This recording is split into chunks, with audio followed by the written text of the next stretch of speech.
എന്തുകൊണ്ടും അഭിമാനിക്കാൻ പറ്റുന്ന ഒന്നാണ് നമ്മുടെ ഈ ധർമ്മം, ഹിന്ദു ധർമ്മം എന്നുള്ളത്. ഇതിന് കുറെ അധികം ശ്രേഷ്ഠതയുണ്ട്. ഈ ശ്രേഷ്ഠത ഒരു പുസ്തകത്തിൽ വായിച്ചത് കൊണ്ടല്ല, ഒരാൾ പറഞ്ഞു കേട്ടത് കൊണ്ടല്ല, മറിച്ച് നമുക്ക് പഠിച്ച് അനുഭവിച്ച് ജീവിതത്തിൽ ചില മൂല്യങ്ങളെയൊക്കെ സാക്ഷാത്കരിച്ച് ഈ ധർമ്മത്തെ അറിഞ്ഞാചരിക്കാൻ പറ്റുമോ? അങ്ങനെ അറിഞ്ഞാചരിക്കുമ്പോഴാണ് അതിൻ്റെ ശ്രേഷ്ഠത, അതിൻ്റെ മൂല്യം നമുക്ക് മനസ്സിലാവുക. എന്താണ് നമ്മളൊക്കെ ഈ പറയുന്ന ഈ ധർമ്മത്തിന്റെ ശ്രേഷ്ഠത? ഒന്ന്, അതിന് മറ്റു മതങ്ങളെ പോലെ ഒരു സങ്കുചിത സ്വഭാവമില്ല എന്നുള്ളതാണ് നമ്മളുടെ ഏറ്റവും വലിയ ഗുണം. നമ്മൾ അങ്ങനെ വേലി കെട്ടി തിരിച്ച് നീ ഈ വഴിയിലൂടെ പോകൂ എന്നൊന്നും ഈ ധർമ്മത്തിൽ പറയില്ല. നിങ്ങൾക്ക് ഏത് ഈശ്വരനെ ഇഷ്ടമുണ്ടെങ്കിലും ഏത് ദേവതയെ ഇഷ്ടമുണ്ടെങ്കിലും അതിനെ സ്നേഹിക്കൂ, അതിനെ പൂജിക്കൂ എന്നാ പറയുക. അതുകൊണ്ട് മതങ്ങളൊക്കെ ജനിക്കുന്നതിന് മുൻപ് ഈ ലോകത്തുണ്ടായ ജീവിത മൂല്യങ്ങളെ പറയുന്ന പേരാണ് സനാതന ധർമ്മം എന്നുള്ളത്. ഒന്നുകൂടി കേൾക്കണേ. സനാതന ധർമ്മം എന്നൊക്കെ നമ്മൾ പറയുമ്പോൾ ധർമ്മം എന്ന വാക്കിന് വാല്യൂസ് എന്നാണ് അർത്ഥം. സനാതനം എന്നത് നാശരഹിതം എന്നാണ് അർത്ഥം. ഒരിക്കലും നശിക്കാത്ത ജീവിത മൂല്യങ്ങളെ പറയുന്ന പേരാണ് സനാതന ധർമ്മം. മാതൃദേവോ ഭവ എന്നത് എല്ലാ കാലവും നിലനിൽക്കേണ്ട ജീവിത മൂല്യമാണ്. അത് 2025 ഡിസംബർ മാസം 28 വരെ മതിയോ? പോരാ. അത് 2026 വേണം, 30 വേണം, 3000 വേണം. ഈ ലോകം നിലനിൽക്കുന്ന കാലത്തോളം വേണ്ട ശാശ്വത മൂല്യത്തിന്റെ പേരാണ് മാതൃദേവോ ഭവ. അതൊരു ശാശ്വത മൂല്യമാണ്. അതെല്ലാ കാലവും വേണം.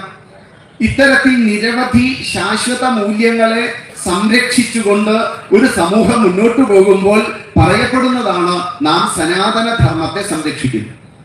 ഈ മൂല്യങ്ങളൊന്നുമില്ലാതെ തോന്നിയ പോലെ കാടന്മാരെ പോലെ ജീവിച്ചാൽ അതിന്റെ പേരാണ് അധർമ്മം, അഥവാ സനാതന മൂല്യങ്ങളെ നശിപ്പിക്കുക, സനാതന ധർമ്മത്തെ നശിപ്പിക്കുക.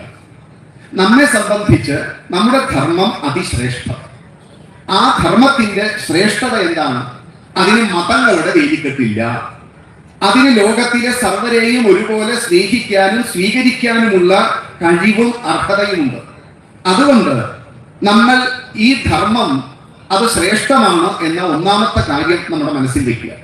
ഉടനെ ഒരാൾ ചോദിച്ചു എന്നിരിക്കട്ടെ, ഇത് ധർമ്മമാണ് എന്നൊക്കെ പറയുന്നല്ലോ, അപ്പൊ ഇതിന് മതം എന്നും പറയുന്നുണ്ടല്ലോ, ഇതിനെ ഹിന്ദു മതം എന്ന് പറയുന്നില്ലേ? പറയുന്നുണ്ട്.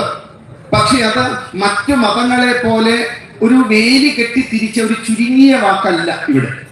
നമ്മൾ മതം എന്ന് പറയുമ്പോൾ അതിന് ഒരു വിശാലതയുണ്ട്. ലോകത്തിലെ സർവരെയും സ്നേഹിക്കുക, സർവർക്കും വേണ്ടി ജീവിക്കുക, സർവർക്കും സുഖം ഉണ്ടാകണമെന്ന് ആഗ്രഹിക്കുക, ആർക്കും രോഗങ്ങളൊന്നും ഇല്ലാതിരിക്കട്ടെ എന്ന് പ്രാർത്ഥിക്കുക. ഈ സ്വഭാവമാണ് ധർമ്മത്തിൻ്റെത്. ഈ ധർമ്മം എന്ന ഭാവത്തിലാണ് ഹിന്ദു മതം എന്ന് പറയുന്നത്. ഈ ലോകത്ത് ഞാൻ മാത്രമുള്ളൂവെങ്കിൽ എനിക്ക് പേരിടേണ്ട കാര്യമൊന്നുമില്ല. ഞാൻ മാത്രമുള്ളൂവെങ്കിൽ എന്തിനാ എനിക്ക് പേര്? എന്നിൽ നിന്ന് ഭിന്നമായി കുറെ അധികം പേരുണ്ടാകുമ്പോൾ അവരൊക്കെ പേര് പറയുമ്പോൾ ഞാൻ എൻ്റെ പേര് പറയണം. അതുപോലെയാണ് ഈ ഭാരത ലോകത്ത് സനാതന മൂല്യങ്ങളെ സംരക്ഷിച്ച് സൂര്യനെയും ചന്ദ്രനെയും പ്രകൃതിയെയും നക്ഷത്രങ്ങളെയും ജീവജാലങ്ങളെയും സർവ്വതിനെയും ആരാധിച്ച് ജീവിച്ചിരുന്നൊരു സമൂഹം. ആ സമൂഹത്തിലേക്കാണ് ലോകത്ത് മുഴുവൻ മതഭ്രാന്താൽ അട്ടിയോടിക്കപ്പെട്ട് ധാരാളം പേര് ഇവിടെ വന്നു. സ്വാമി വിവേകാനന്ദൻ അമേരിക്കയിലെ ചിക്കാഗോയിലെ മതസമ്മേളനത്തിൽ സ്വാമിജിയുടെ വാക്കിൽ പറഞ്ഞാൽ, മതഭ്രാന്താൽ ആട്ടിയോടിക്കപ്പെട്ട് എന്റെ നാട്ടിലേക്ക് ഈ ലോകത്ത് നിന്ന് നിരവധി പേർ വന്നു ചേർന്നവരെ മുഴുവൻ എന്റെ അമ്മ ഭാരതമാതാവ് ഇരു കയ്യും നീട്ടി സ്വീകരിച്ച് മടിയിൽ പിടിച്ചിരുത്തി സ്തന്യമൂർത്തി വളർത്തിയ എന്റെ അമ്മയുടെ പേരിൽ ഞാൻ നിങ്ങളോട് നന്ദി പറയുന്നു. ഇതാണ് ചിക്കാഗോ പ്രസംഗം. ഈ ലോകത്ത് വന്നവരെ എല്ലാവരെയും നമ്മൾ സ്വീകരിച്ചിട്ടുണ്ട്. അവിടെ ക്രിസ്ത്യൻ എന്നോ ഇസ്ലാം എന്നോ മറ്റു മതമൊന്നും നോക്കിയില്ല. എല്ലാവരും ഞങ്ങളുടെ ബന്ധുക്കളാണ്. അതുകൊണ്ട് തന്നെ വന്നവരോടൊക്കെ വരൂ, നിങ്ങൾക്ക് ജീവിക്കാനുള്ള സാഹചര്യം വേണമല്ലേ? അതെ. അങ്ങനെ ഇവിടേക്ക് ആദ്യം വന്നവര് പറഞ്ഞു, ഞങ്ങൾക്ക് ഇവിടെ താമസിക്കാൻ ഭൂമിയില്ല, വീടില്ല. അപ്പൊ എന്റേതാണ് ഈ ലോകം മുഴുവൻ, ഈ പറമ്പ് മുഴുവൻ എന്റെ. അപ്പൊ എന്റെ വീട്ടിൽ വന്ന്, എന്റെ തറവാട്ടിൽ വന്ന് സഹായം ചോദിച്ച ഒരാളോട് ഞാൻ പറഞ്ഞു, നിങ്ങൾ എന്റെ വീടിന്റെ കിഴക്കു ഭാഗത്ത് നിങ്ങൾ അവിടെ വീടൊക്കെ വെച്ച് താമസിക്കൂ എന്ന് പറഞ്ഞു. അവരാണെങ്കിലോ അവിടെ വീട് വെച്ചു എന്ന് മാത്രമല്ല, അവരാ ഇടം വേലി കെട്ടി തിരിച്ചു. കുറച്ചു കഴിഞ്ഞപ്പോൾ അടുത്ത പേർ വന്നു. അവരോട് പറഞ്ഞു, നിങ്ങൾ പടിഞ്ഞാറ് ഭാഗത്ത് വേലി കെട്ടിയൊക്കെ അവിടെ താമസിച്ചോളൂ. അവരും വീടൊക്കെ വെച്ച് അവിടെ വേലിയൊക്കെ കെട്ടി അവരുടെ ലോകമുണ്ടാക്കി. പിന്നീട് വന്നവർക്ക് ഞാൻ തെക്കും വടക്കും കൊടുത്തു. അങ്ങനെ എൻ്റെ വീടിന്റെ 4 അതിരുകളിലും വേലി കെട്ടി തിരിച്ച് അവരെങ്ങനെ ജീവിച്ചു കൊണ്ടിരിക്കെ ഒരു ദിവസം അവർ എന്നോട് ചോദിച്ചു, അല്ല, ഞങ്ങളുടെയൊക്കെ പേര് വടക്ക് ഭാഗത്ത് വീട് വെച്ചവർ വടക്കേതിലെന്നും തെക്കു ഭാഗത്ത് വീട് വെച്ചവർ തെക്കേതിലെന്നും പടിഞ്ഞാറേതിലെന്നും കിഴക്കേതിലെന്നും ഒക്കെയാണ് ഞങ്ങളുടെ പേര്. എന്നോട് ചോദിച്ചു, നിങ്ങളുടെ പേരെന്താന്ന് ചോദിച്ചു. ഞാൻ ആദ്യമായിട്ടാണ് ഒരാൾ എന്നോട് പേര് ചോദിച്ചത്. അവരൊക്കെ വന്ന് അവർക്ക് പേരിട്ടല്ലോ, അവർ വടക്കേതിലും കിഴക്കേതിലും ഒക്കെ ആയല്ലോ. അങ്ങനെ ആദ്യമായി എന്നോട് എൻ്റെ പേര് ചോദിച്ചപ്പോൾ ഞാൻ അത്യത്ഭുതം കൊണ്ട് എന്തു പറയണമെന്നറിയാതെ നിന്നപ്പോൾ അവർ പറഞ്ഞു, നിങ്ങളുടെ പേര് ഞങ്ങൾ പറയാം, അത് 4 വേലിയുടെയും അകത്തല്ലേ നിങ്ങൾ? അതെ. അപ്പോൾ നിങ്ങളുടെ വീട്ടുപേര് വേലിക്കകത്ത് വീട്ടിൽ എന്ന് പറഞ്ഞു.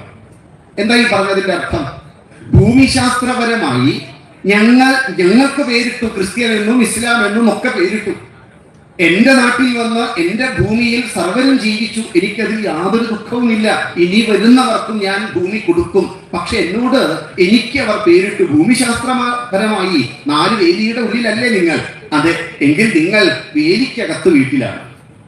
അങ്ങനെ ഈ ഹിന്ദുസ്ഥാനത്തിൽ ജീവിച്ച എന്നെ ഭൂമിശാസ്ത്രപരമായി അവർ ഹിന്ദു എന്ന് വിളിച്ചു.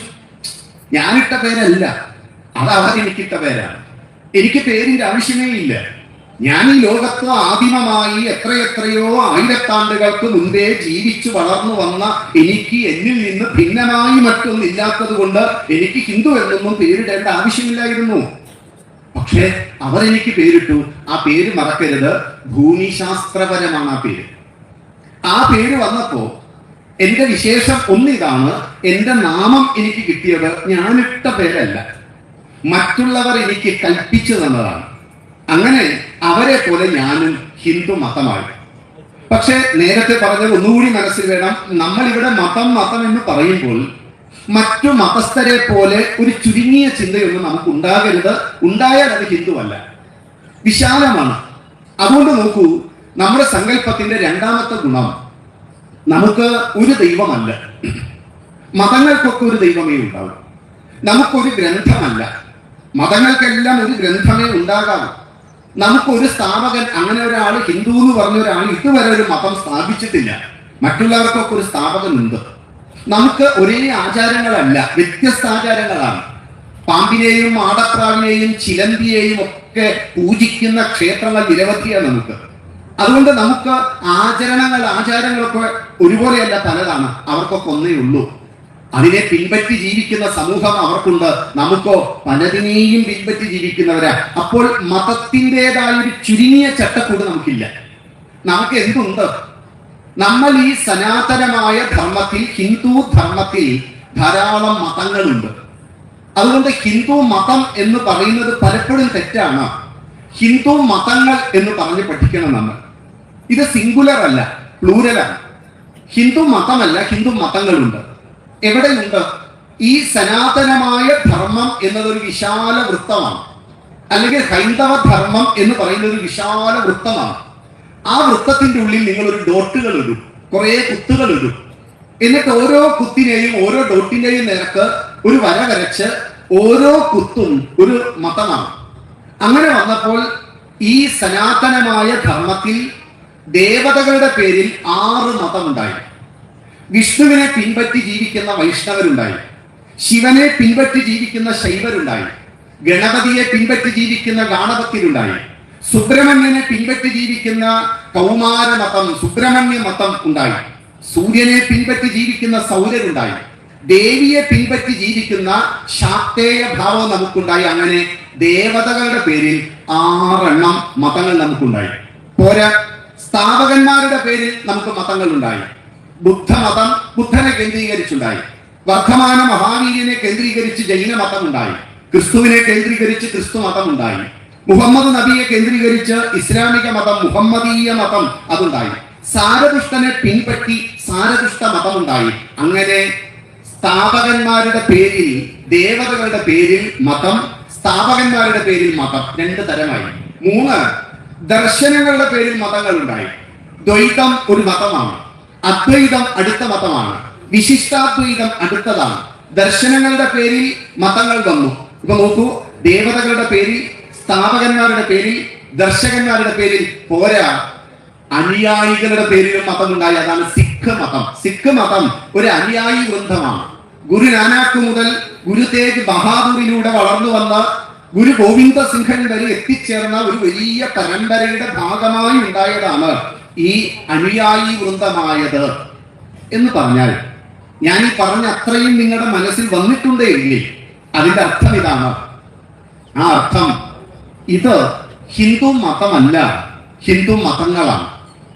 ഈ ധർമ്മത്തിൽ ധാരാളം മതങ്ങൾ ഉണ്ട് എന്ന് പറഞ്ഞാൽ, ഈ ഹിന്ദുത്വം, ഹിന്ദു ധർമ്മം എന്നൊക്കെ പറഞ്ഞാൽ അതിന് ഒരൊറ്റ അർത്ഥമേ ഉള്ളൂ. അത് കോമൺവെൽത്ത് ഓഫ് റിലീജിയൻ എന്നാണ് അർത്ഥം. മതങ്ങളുടെ പൊതുകൂട്ടമാണ് നമ്മൾ പറയുന്ന ഹിന്ദു എന്നുള്ളത്. അതുകൊണ്ടാണ് ഇവിടെ ഹിന്ദു മത പരിഷത്ത് എന്ന് വിളിച്ചത്. ഇവിടുത്തെ മതശബ്ദം ധർമ്മശബ്ദം പോലെ വിശാലം. അതുകൊണ്ടാണ് സർവേപ്പള്ളി രാധാകൃഷ്ണൻ കുശാഗ്രബുദ്ധിയുള്ള നമ്മളുടെ ആ ശ്രേഷ്ഠ വ്യക്തിത്വമായ ഡോക്ടർ എസ് രാധാകൃഷ്ണൻ പറഞ്ഞത്, ഹിന്ദുത്വം എന്ന് പറയുന്നത് കോമൺവെൽത്ത് ഓഫ് റിലീജിയൻ ആണ്, മതങ്ങളുടെ പൊതുകൂട്ടമാണ്. ഇതാണ് നമ്മുടെ രണ്ടാമത്തെ ഗുണം.